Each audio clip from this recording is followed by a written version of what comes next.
Hello friends, and once again welcome to Trials of Imorah. Trials of Imorah is a 2D platforming game, with a heavy focus on exploration. Each level will hold many paths to find, with even more secrets to uncover. Now what is Imorah, you might ask?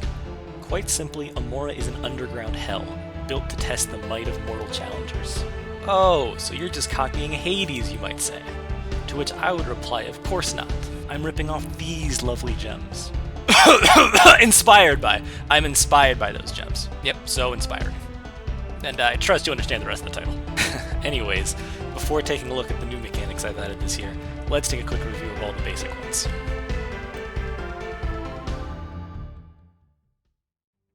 In Trials of Imorah, you can hit monsters, you can shoot monsters, you can collect items and upgrades in order to improve your hitting and shooting of monsters, and introduce new fancy ways to hit and shoot said monsters. As such, you're better off applying a bit of strategy to combat, like don't try to poison an evil mushroom, and don't try to hit an electric slime with a metal stick, that type of thing. In between all that combat and exploring, you can also talk to NPCs and solve some puzzles and whatnot. Blah, blah, blah. Let's go fight some bosses.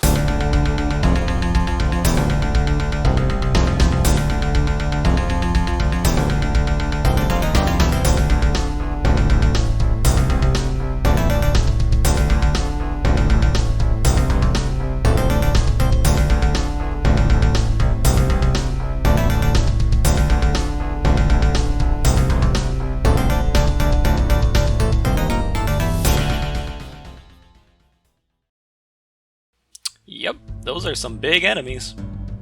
Hopefully the gameplay is clear with that summary. Now let's discuss the progress that's been made recently. As you've seen with some of these gameplay clips, the wind level has been added. The size of the explorable world has nearly doubled since last year's update.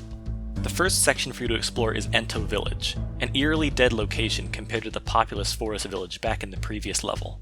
This location was present last year, but since then, I've added lots to the central temple, notably a major side quest dealing with the cult that remains there. Beyond that is the Sea of Winds, a fully realized underground canyon, plagued with torrential wind and filled with secret treasures. While introducing some new enemies, this section is mostly set up for the final area, the Wind Temple. This ancient ruin is built with beautiful architecture, really contrasting the legions of monsters patrolling it. With an artifact providing you with wind powers, you'll face the final challenges before moving on to the water level, Urza Basin. This section is not yet complete. It'll be a major completion goal for this year, but already 3 new enemies have been added, and several water systems have been implemented. You'll be able to adjust water levels, electrocute water-bound enemies, and freeze enemies in their tracks. There's also been countless adjustments and additions, such as new items, updated UI, and a new dynamic lighting system. So that's all of the notable progress that's been made in the past year. Now to address the goals that I'd set. Did I meet them? Is this godforsaken project going to be completed one day? Well, I'm happy to report that I've met the most critical ones, notably finishing the wind level, but I've missed some extra stretch goals, notably adding a secret area to connect all the levels together and supply more equipment upgrades. I also didn't add as many new side quests as I might have hoped, but honestly I don't really mind these shortcomings. To finish this game in a realistic time frame, I have to focus on the core path of the game. My completion of the wind level was the priority, and I reached it. I can easily add additional content later on. But that being said, the goals for this new year are quite simple. Finish the water level and start level 4. Hopefully I'll also pick up the pace with extra hidden areas and side quests, but I'm not going to worry too much about it. Given my pace over the past 4 years, I should meet this goal and give you all another boss to fight. So yeah, that basically covers everything. I don't really know how to wrap this up, so thanks I guess for watching through this scrambled mess.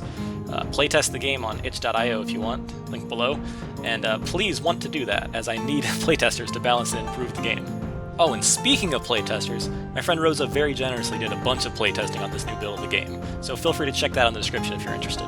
I was kind of expecting her to struggle, but she actually did really well. She only died once, so either I had a very good tutorial, or my game is not nearly as difficult as I thought it was. Very informative regardless.